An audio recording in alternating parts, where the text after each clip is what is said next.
Welcome.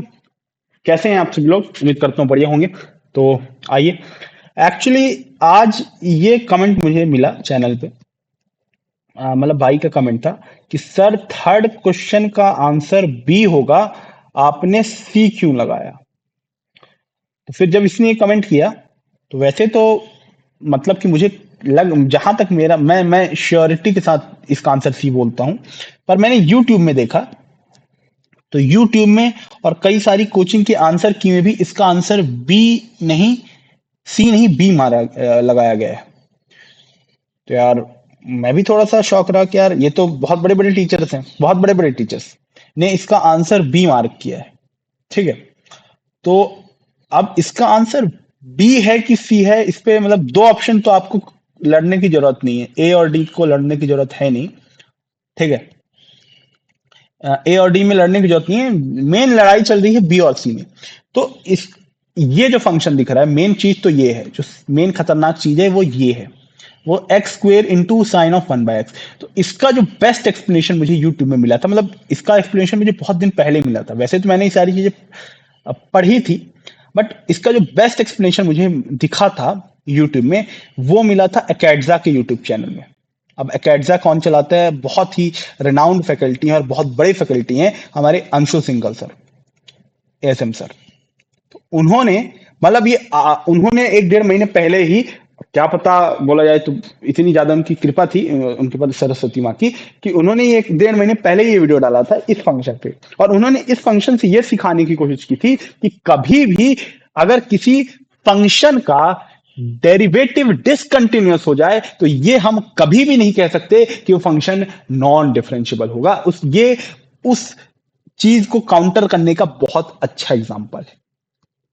ठीक है, तो उन्होंने हम यही एक्सप्लेन इस फंक्शन से, अगर मैं कोई एच एक्स एक नया फंक्शन ले लूं, एच एक्स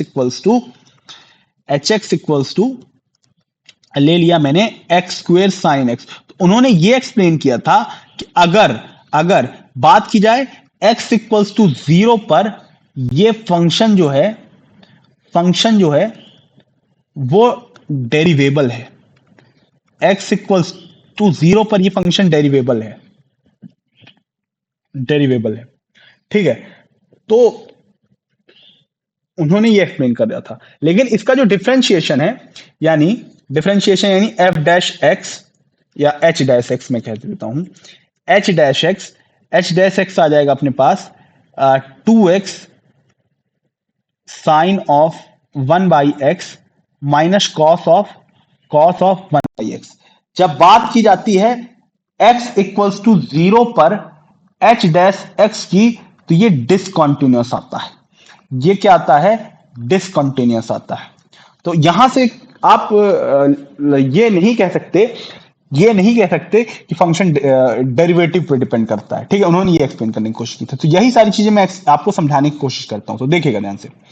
वैसे तो मैंने इसका एक्सप्लेनेशन कल भी बहुत अच्छा दिया था, लेकिन अब कई लोगों को थोड़ा सा और डाउट है, तो मैं थोड़ा सा और अच्छा एक्सप्लेनेशन देने की कोशिश करूं। समझिएगा ध्यान से। भाई ने ये कहा कि ये गलत है, ऑप्शन बी सही होना चाहिए, सी नहीं होना चाहिए।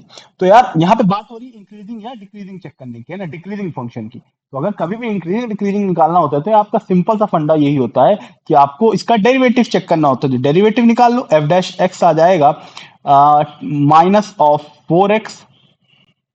ठीक है, -2x sine of 1/x plus cos of 1/x। ठीक है, कॉस ऑफ 1/x जब x जीरो नहीं है। ठीक है, और x जीरो है तो इसका डिफरेंशिएशन जीरो हो जाएगा क्योंकि कांस्टेंट है। तो अब हमको चेक करना है, इसने ये कहा there is a positive real number delta such that f is decreasing function, यानी जीरो से थोड़ा सा आगे अपने को कोई क्वांटिटी डेल्टा है, यानी delta is actually zero plus. Actually equal to नहीं लिख सकते हम, टेंडिंग टू लिख सकते हैं, वो ज्यादा सुटेबल रहेगा। Delta is tending to zero plus, है ना। जो डेल्टा है वो जीरो का ही नेबरहुड पॉइंट है ना, वो एक पॉजिटिव क्वांटिटी है। तो अगर हम चेक करने की कोशिश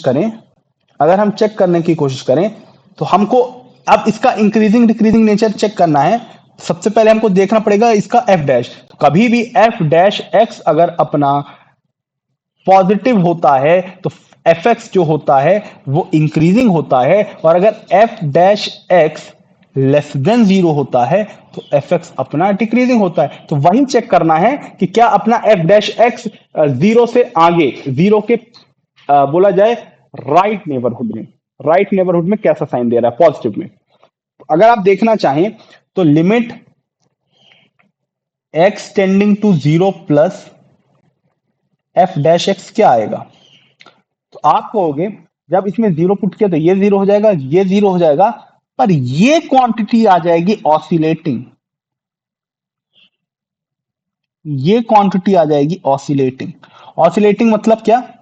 एक्चुअली ऑसिलेटिंग का मतलब ये हो जाएगा कि कॉस ऑफ 1/x, और अगर limit x tending to zero कर दिया जाए, limit x tending to zero कर दिया जाए, तो ये कहीं ना कहीं बोला जाए तो -1 से लेके 1 में कोई ना कोई क्वांटिटी होगी।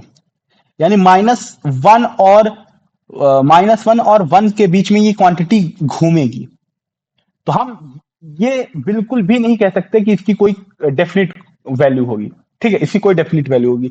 तो यानी हम ये कह सकते हैं कि ये फंक्शन ऑसिलेटिंग है, तो यहां से या तो -1 से 1 के बीच में कोई भी वैल्यू आ सकती है, -1 से 1 के बीच में कोई भी वैल्यू आ सकती है, और -1 से 1 के बीच में आप देख सकते हैं पॉजिटिव भी क्वांटिटी एग्जिस्ट कर रही है और निगेटिव क्वांटिटी भी एग्जिस्ट कर रही है। और अगर पॉजिटिव निगेटिव दोनों क्वांटिटी एग्जिस्ट कर रही हैं, पॉजिटिव निगेटिव दोनों क्वांटिटी एग्जिस्ट कर रही हैं, तो यार ये कह पाना कि इंक्रीजिंग डिक्रीजिंग सही होगा, आप कहोगे नहीं, नहीं।